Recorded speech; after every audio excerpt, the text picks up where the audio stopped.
Deanna Ballard was caught up in an event in Wilkes and called ahead, said she will not be able to make it here tonight, but she apologized for that.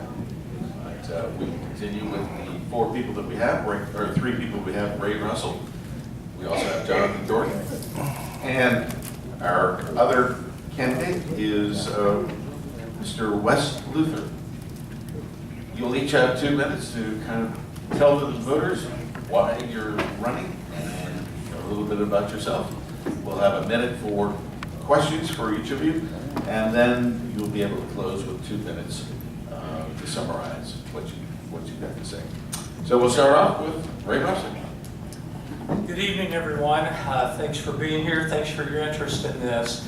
I don't really need to do much introduction for myself, I don't think, but there are probably things you don't know about me. I actually started my career as a minister. I preached for churches in North Mississippi and in downtown Atlanta.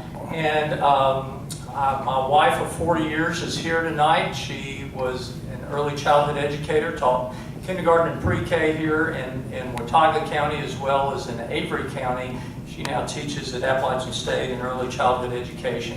We have 2 daughters that we're proud of. They're professionals, but they got their start right here in Watauga County, graduated from the high school here. You know me mostly as Ray of Ray's Weather. It was a hobby that started 18 years ago and now has become a small business and was awarded Small Business of the Year here in Watauga County in 2016. I'm running, and my major issues here have to do with education and healthcare, the environment, and the rural economy and jobs. But to tell you why I'm running, I probably need to tell you about knocking on doors. Our campaign's probably knocked on 4,000 doors in these counties. I've knocked on doors from Blowing Rock, literally all the way to Pond Mountain.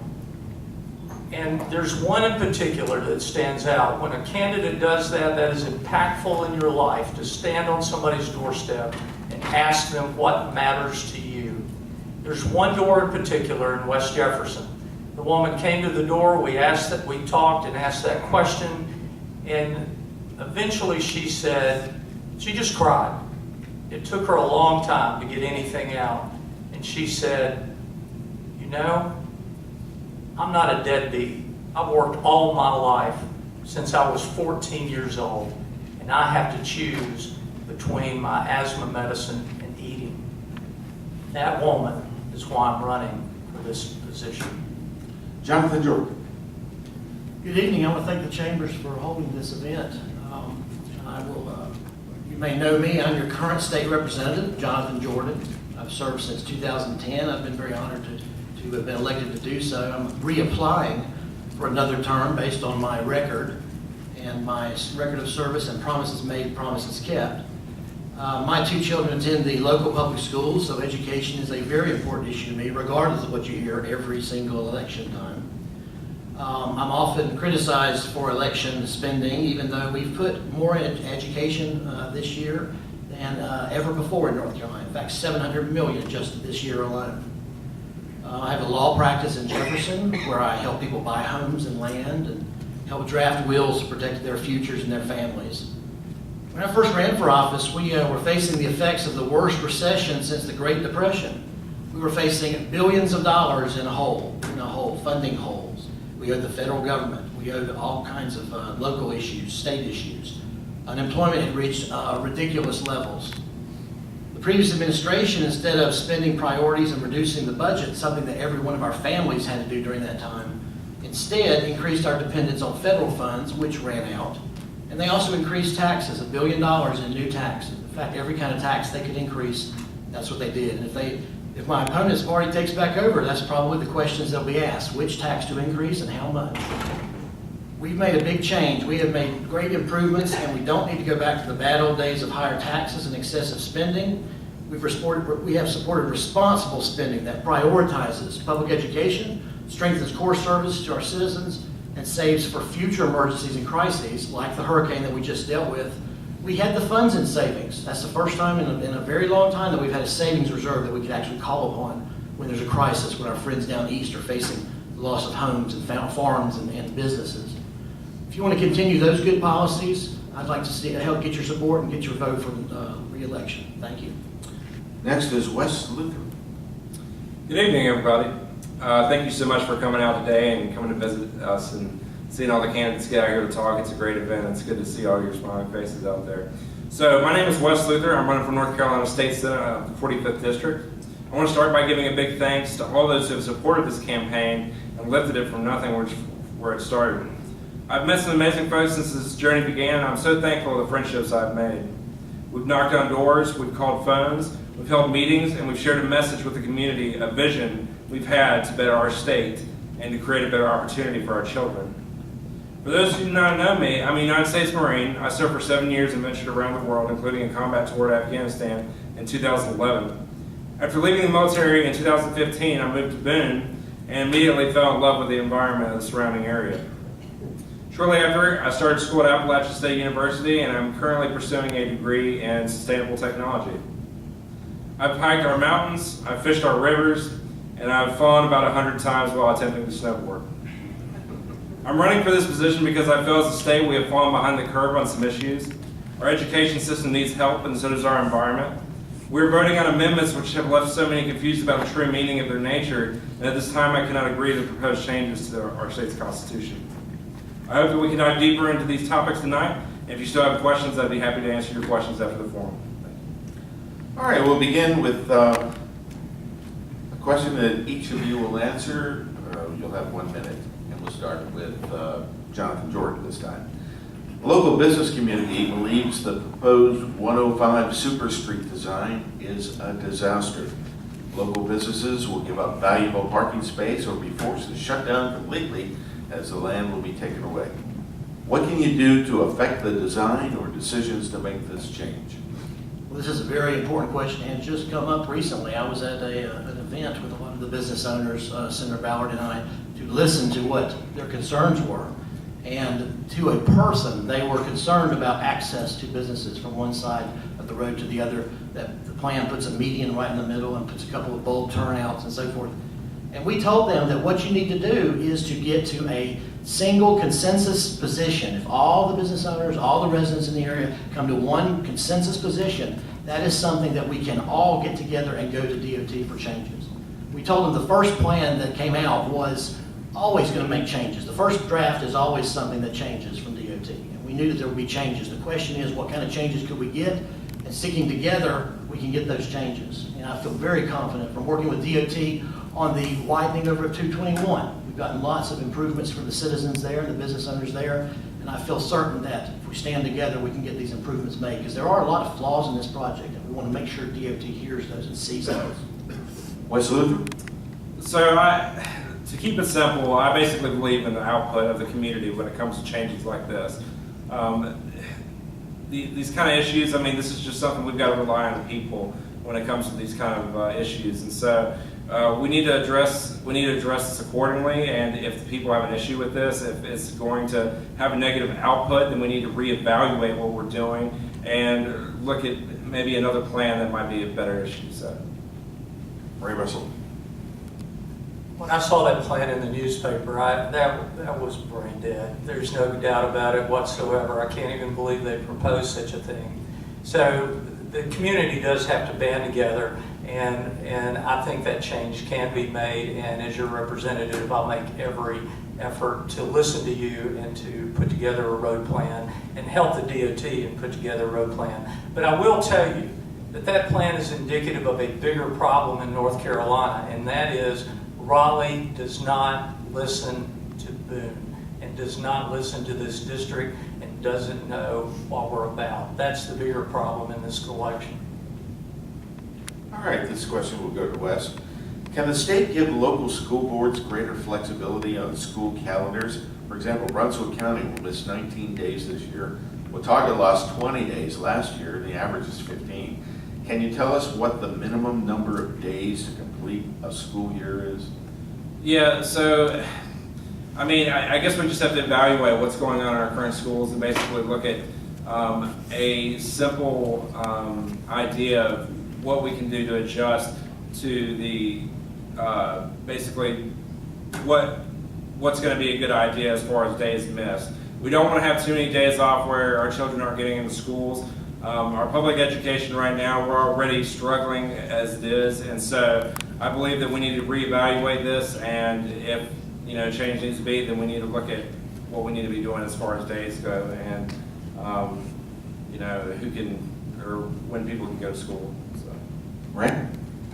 Not only have I knocked on doors, about 4,000 doors, I've also met with civic leaders, all of our educational leaders from our local school board, local school superintendents and community colleges.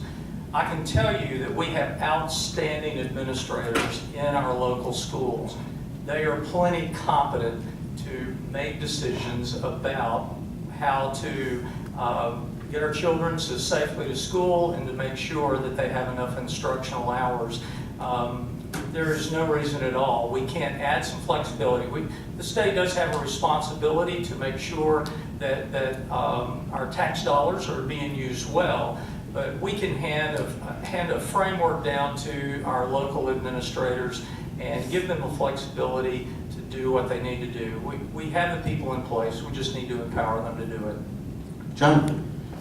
School calendar is a very controversial issue. In fact, I didn't realize how controversial until I got down there and started looking into it. The first term I was able to get a waiver for Ashen-Watauga. Over the past 10 years, Ashen-Watauga are the number 1 and 2 counties that have missed days of school because of weather. And we worked very hard on that. Then it turned into, the House was very supportive of school calendar changes, and many House members filed bills like I did to give us some flexibility.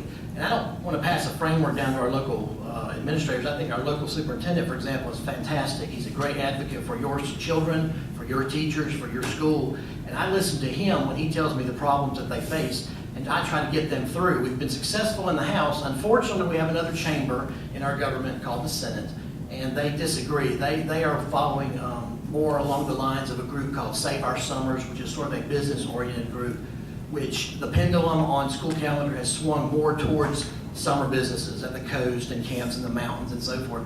And those businesses do not like having the school calendar flexibility, but that's something that we think is important for education, and the House has consistently supported that. Well, that kind of bounces into my next question. Since tourism is critical to the local economy, how do you see the school calendar balancing economic reality? We'll go with this one with Wes. No, that's Ray, I'm sorry. Okay. So how do we balance the school calendar with the local economy? So much of our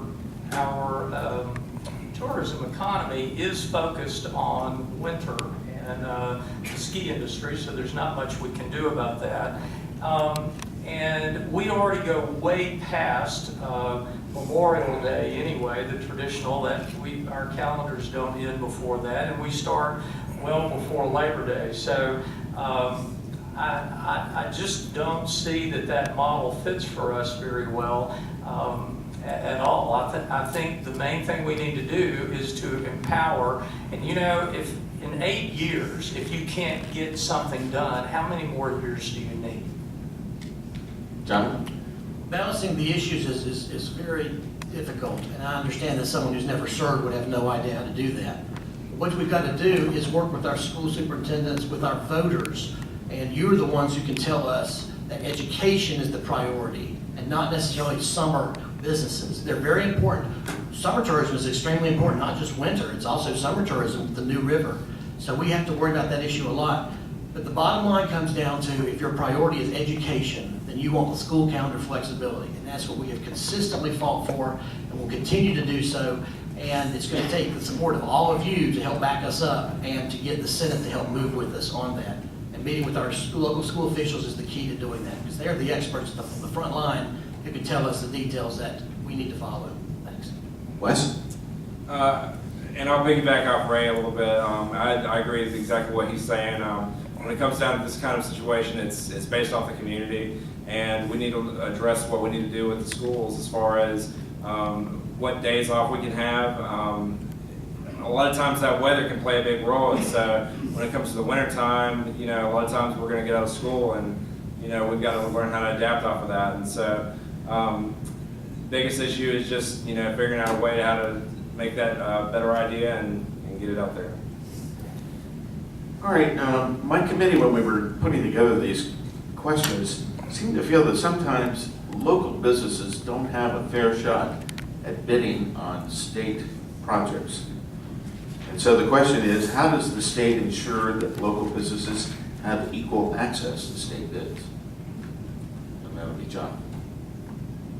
So local access to state bidding. Well, right now, there are laws in place that require that all of our businesses have an opportunity to do RFPs. I introduced a bill a couple of terms ago where our local businesses would have the option if for example, the county commissioners were taking a contract for something. The local business was within a certain amount of the low bidder. The local business would get an opportunity to match that low bid, so the taxpayers are protected. At the same time, the local business is the one that pays property taxes, that pays employees, and is important to your local economy. The problem with that issue turned out to be a lot of legislators think that turns into a good old boy system, and they're concerned that a local commission and a local business might be too close, and so it's not been successful policy yet. It's one I'll continue to look at, but we have to get over the idea that if there is a local business, we want to make sure they're not too influential over the local elected officials, and that's the issue that's there. It's much more complicated than you would think it would be. Wes? So with this concern, I believe that it's very strong that businesses be given an opportunity to make their voices heard, especially with the development of properties around those businesses. They have an input because that is their area that they're working on, and so I think that it's important that businesses be given the opportunity to put some input on how their local areas are developed, as long as it's not detrimental to the local area and it's not going to hurt anybody. So I support a bill that would give North Carolina businesses first shot at contracts. A competitive bid from a North Carolina business ought to be given that, if at all possible. And you know, in these answers, I keep hearing that this bill was proposed or that was done. The question is, in 8 years, what do you get passed? That's the real question. We haven't had the flexibility in the calendar. We haven't gotten the one that he just talked about. You know, in 8 years, you ought to be a leader up there, not cowing down and doing the bidding of the people that are the leaders. All right, there are 6 amendments to the state constitution on the ballot this year, and none of them are numbered, and most of them were worded in a very vague fashion. Pick one of those and either tell us why you support it or why you will vote against it. Wes? well, I think what the General Assembly has failed to do when it comes to these amendments is make it clear to the North Carolinian people exactly what's happening in these amendments. I can't tell you how many friends of mine who have already voted, Republican and Democrat, who have come up to me and asked, you know, what exactly was on the ballot. And so I believe the General Assembly has failed to bring it to light exactly what these amendments are about. I disagree with every one of them. And one of the specific amendments that I'm particularly against is the amendment which takes away a governor's power to appoint judges for vacancies given to, and it gives it to the legislature. And I'm against that. I don't think that the General Assembly should be taking steps to take power away from the governor, and I'm against that. Right? I got into this election, into this process because in January 2017, the supermajority stripped the governor of powers that the people of North Carolina elected to, and they are continuing that process of the most blatant power grab in my knowledge in the United States, of taking power from the judicial system through the appointment process and taking powers from the governor in the appointment of election boards. Those are written ambiguously, deceptively, and they need to be rejected. John? Where to begin? I'll pick actually 3 of them. Photo voter ID. I'm sorry that my friends up here are not in favor of that. I think it's a common sense issue, and most citizens in North Carolina agree there needs to be photo voter ID. That's very clearly one of the amendments. There's an amendment on victims' rights. There have even been actual commercials on it, and they must be against victims' rights because that's one of the constitutional amendments that is on our ballot right now. And I would hope that every voter would go out and look find information about these amendments instead of saying afterwards, what was on that ballot? I assume they would look and see what was on the ballot beforehand, but some people maybe not do that. We also have an issue with the income tax cap. Current Constitution has a 10% cap. All of the amendment asks is, do you want to move that down to 7%? And that'll protect you from tax hiking politicians. They can't change it by statute, they'll have to change it by constitutional law. So those are just three of them. There's a lot more going on here. I'd be glad to talk to any of you afterwards about it. But to say simply vote against all of them, don't think for yourself, vote against all of them, that's ridiculous. That's a campaign of ignorance, and I think that we're smarter than that. All right, well, you mentioned voter ID. Voter fraud occurs very minimally. In fact, I heard driving over here that a study of since 2000 through 2014, over 1 billion ballots that were cast, 31 were voter fraud. Voter ID requires a picture, but the amendment doesn't really give you a clear idea what particular picture ID is appropriate. And the other thing is, the voter IDs also traditionally hurt the elderly and minorities. So I guess the question is it necessary, or is it an example of voter suppression? We'll start with Ray. Okay. The North Carolina Election Commission, headed by a Republican, made an extensive study in 2006 of the 2016 vote. Over 4 million votes cast, and identified just one fraudulent vote. The voter ID law does not even address what is probably the more likely source of voter fraud, and that would be absentee ballots.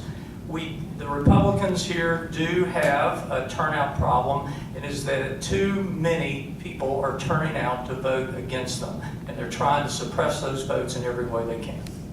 John? Well, again, voter ID is a common sense issue. You need voter ID. You need an ID to do lots of things. The reason voter fraud, first of all, they're discovering a lot of things right now in Greenville, North Carolina, about voter fraud. So the fact that you're saying 31, there's lots of studies out there.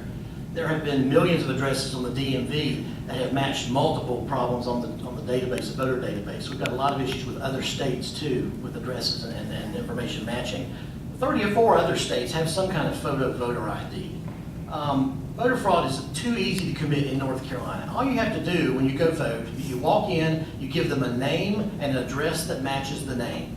That's all. It doesn't have to be your name, doesn't have to be anybody related to you. We have heard from plenty of people already who have gone in and their vote's already been taken in the voting register, even though they've not been there to vote. But there's nothing they can do. They have to file a provisional ballot and it may never get heard. But the person that stole their vote gets to be heard immediately, counted immediately. And you know what? If only one citizen's vote is stolen, I think that's too many. That's the basis of our entire social construct, is voting and the right of citizens to vote. So I support it, and voter fraud is just too easy to commit. That's why you don't think you see it much. What? So I know to a lot of people the idea of using photo ID for voting might come off as a good idea. But what it doesn't shine a light is the fact that it disenfranchises so many voters, so many poor communities who are out there and who are unable to get a license or any form of ID in any case. Look, you say yourself, voter fraud is not a problem in North Carolina right now. It's just not an issue. And so to bring this measure that we just need a photo ID to vote all of a sudden, it's an extra step that is just going to limit the amount of voters that can come to polls. And so I'm completely against it. All right, the next question, this will go to Jonathan. Do you support a cap on charter schools and local control over them? No, I do not support a cap. We actually removed the 100 artificial cap my first term, because I think that if people want to have charter schools and try them out, they should have the ability. You know, our kids are not cogs in a machine. They all learn differently. And they have different systems and different situations that they learn. Some learn better homeschool. Some need the government K-12 system, which, by the way, will always be the majority of our students. Some need private schools. Some need other things that, if they have special disabilities, they need things that can't be provided by certain schools, and they need to be provided. I've got into law a program for special disability scholarships. so that students and families with disabilities that can't get their needs met where they are now, they will be able to meet them wherever else, getting any kind of help or study or speech pathology or whatever needs is needed for that child. And local control, they are public schools, but they are not in the same system. They're not in the same school system, so they do not need to be locally controlled. There's a statewide office that oversees that, and we have laws that cover it. Wes? So, to be clear, I don't really have a problem myself with charter schools. I don't have a problem funding for them or any of that sort. What I will say is that our public schools are absolutely lacking in funding right now. Right now, we are 39th in per pupil spending in North Carolina, and so our public schools are what are in dear need of the funding. You know, a cap, I mean, I'm not sure it probably would be necessary, but when it comes down to it, I'm more for the funding of public schools in the areas that need it more. Right. Two important things about the charter student and the voucher programs that are going on. Number one, our money is being sent to Raleigh and Charlotte. This voucher money is almost entirely going to big cities. It is a sad way of taking money from rural districts and poorer districts and sending it to the wealthiest districts in our state. It's the wrong way to do education. The second thing that I will tell you is that we have two virtual schools that are allowed to run, even though those schools have abysmal failure rates and are proven over and over and over again to not do a good job. They are horrible. The legislature mandated to the state board that two virtual charter schools be out there. They don't want them. It's only because of the arbitrary mandatory regulations passed down from the legislature, and those children are being failed by those virtual schools. All right, next question. Wes, Watauga County has a terrible road problem west of Boone on 421 to the Tennessee border. Will you be an advocate for Watauga County's roads, traffic control, and infrastructure? Yes, as long as the roads are being built in a way that's best supporting the community. I have no problem with funding going to roads or businesses that will help out with transportation. We just have to evaluate exactly, what those roads will be doing. And so when it comes to that kind of thing, I fully support it as long as it's not damaging to the communities. Right. We're in great debt to Cully Tarleton and to the late Steve Goss for the widening the building project that's going on right now in 221 in Watauga and Nash County. That project got moved up 10 years ago. It takes a long time to get these projects done, get them moved up in priority level, and I will be aggressive in getting that done in any place where we need better roads. We've come a long way in the last 27 years that I've lived here, and I think we can make some improvements. Jonathan? Well, the simple answer is yes, I'll be an advocate for Watauga County roads and infrastructure, as I have my 8 years down there. Lots of individual constituents can tell you when they've come to me with problems, I've helped them out. Not just talking about them, I'm actually helping them. DOT is very responsive when a legislator comes to them and says, you need to come down and look at this person's site, their home, the driveway, and make changes to it. And they come down there, they take a look at that, and they invariably make changes and choices that help the constituents. And I'll continue helping constituents just as I've done the entire time I've been down there. All right. This one starts with Ray. Small business owners continually complain about unnecessary and odious regulation. What do you see that can be streamlined or eliminated? I'll give you one that I experienced personally. I run an internet business and I sell goods across the state on the internet. The state requires that we keep up with how much is shipped to every single county in the state. Now that's one thing if you're Amazon or Walmart, or I don't think Walmart has to pay state sales tax right now. But if you're a large company, that's no big deal. But when you're a small business, it takes an inordinate amount of time to keep up with that, and I have to file a form for 100 counties. Oh, I sold $10.32 to some county down east so they can get their exact tax amount. One thing that I would definitely do is encourage the streamlining that process and automated as best it can be done. There are many others, but that's one I've personally encountered. Jonathan? Small businesses have come to me and said that red tape is the thing that kills them the most. That is why every term I've been down there, we have passed regulatory reform. There's been a bill every single year that's become law, every single term, to help with regulations, various regulations each term depending on the individual businesses that come to us and ask for those changes. So we constantly have this on our agenda. We're constantly working on it. We're passing laws. We're making changes. We're cutting back on regulations. Again, not just talking about things, but actually doing things. The National Federation of Independent Business has endorsed me once again because they know that I support small business and family businesses. Wes? So once again, I mean, I'm a very big advocate of small businesses, and I don't want to see any regulation that's going to limit their ability to be successful and to do business as they see fit.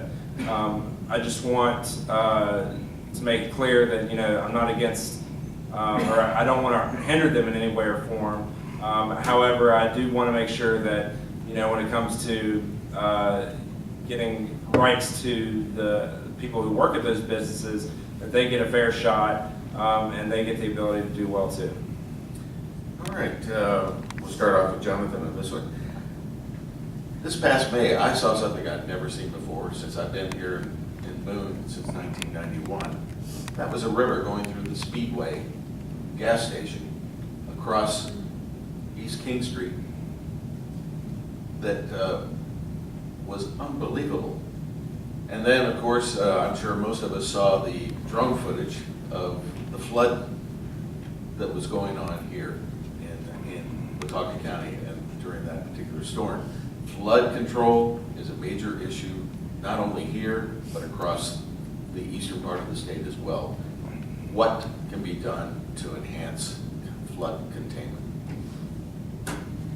Well, that's a very interesting question. And it's something that our Division of Environmental Quality is most qualified to talk about. The engineers there, our local engineers and on the planning inspections departments, if they need changes, then they come to the legislature to ask for those changes. They can't be done with the local ordinance.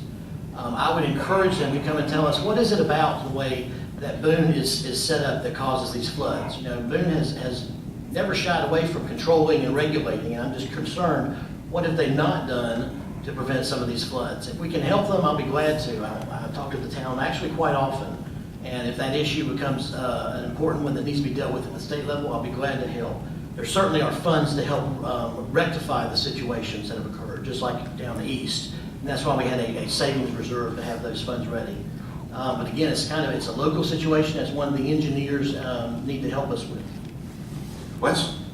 So yes, I'm in full support of any funding to communities that are in need when it comes to flood damage. And one thing I really want to shine a light is the fact that I so strongly believe in climate change, that I believe that it is having a very damaging effect on our community.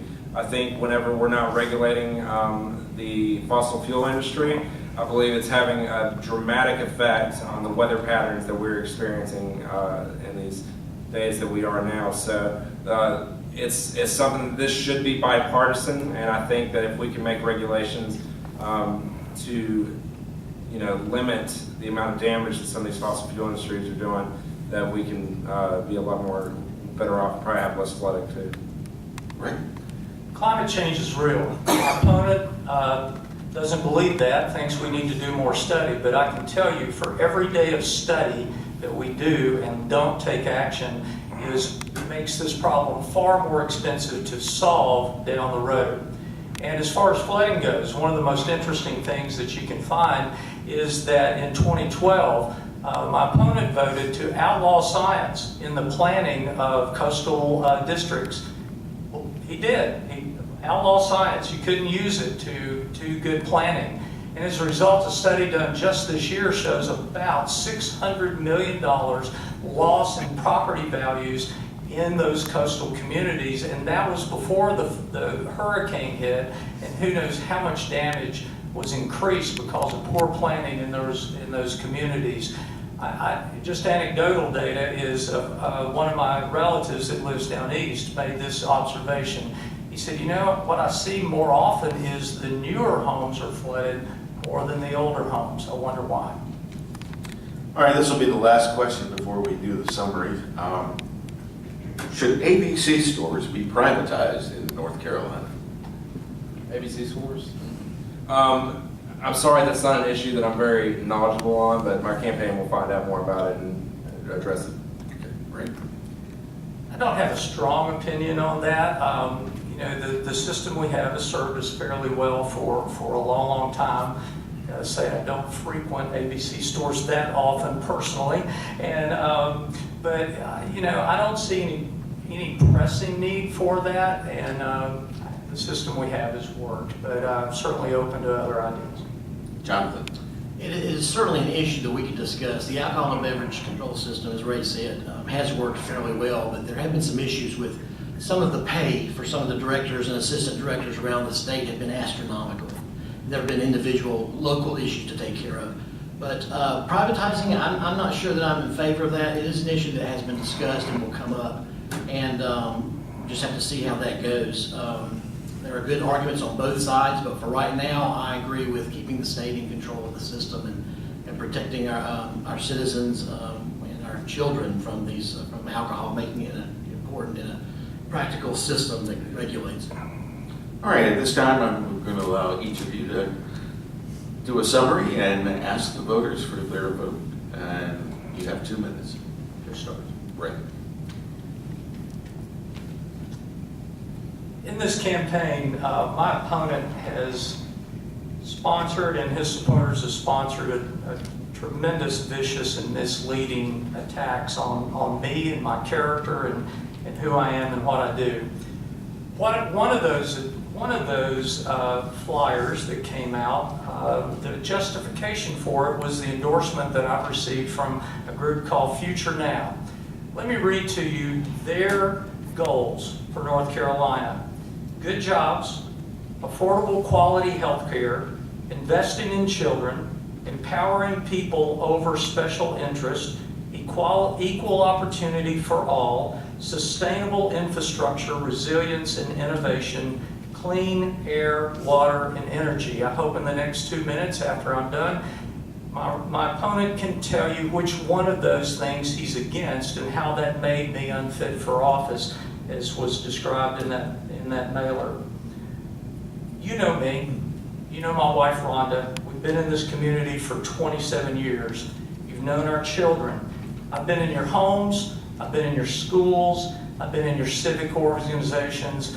I've even chaired the campaign for United Way for 3 different years.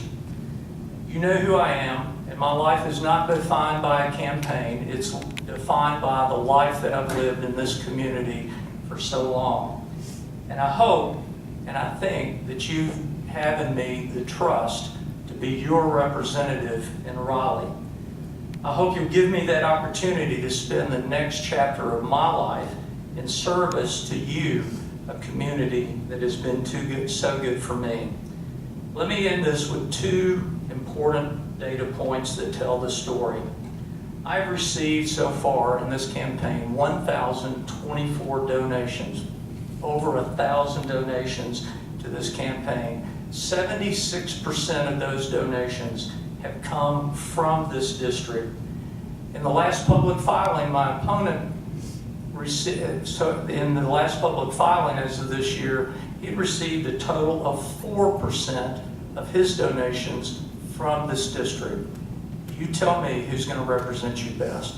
I'm Ray Russell. I ask for your vote, and I would be so honored to be your representative in Raleigh. Gentlemen. Thank you. I want to thank the Chambers for hosting this forum and the supporters here and the supporters listening on the radio. I am Jonathan Jordan. You know me. I've been honored to serve as your representative since 2011. That was a crucial period of economic improvement in North Carolina. With your support, I will continue conservative policies to improve North Carolina's economic and moral health. I've reapplied for the position of your representative because of my record, and I'm pleased to compare my record to any challenger. When I first ran for office, we faced the effects of the worst recession since the Great Depression. Billions of dollars in holes. We had to prioritize spending. Because we made those decisions in our first term, we have been in much better shape than most other states since that time. Statewide employment when I went in was nearly 10%. That was higher than the state average. It's now been cut to less than half.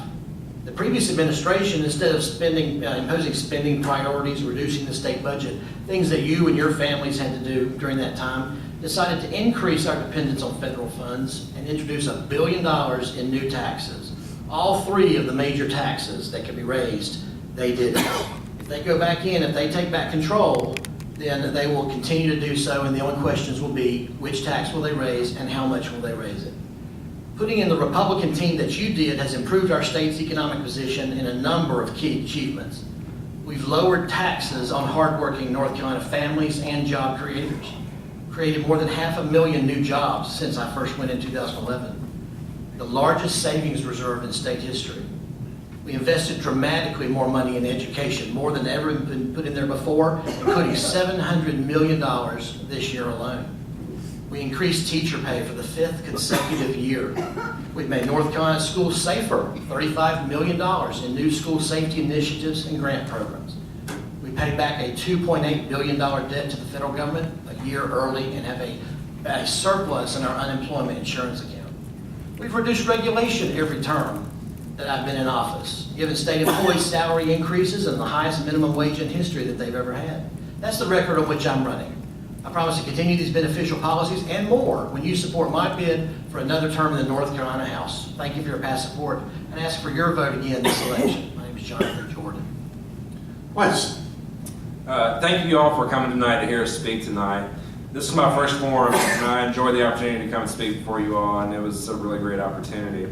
The last thing I want to bring to your attention is that though I'm running for the Democratic Party, I'm here to represent all constituents of the 45th District. I promise that as your senator, I will always act in consideration to your best interest, and I'll always choose the people of the mountains over the elites in Raleigh. If you're tired of politicians ignoring you and you want representation that will stand by your side, then our team can give you that option. Thank you very much, and I look forward to earning your vote this November. Ladies and gentlemen, these are your candidates for the State House.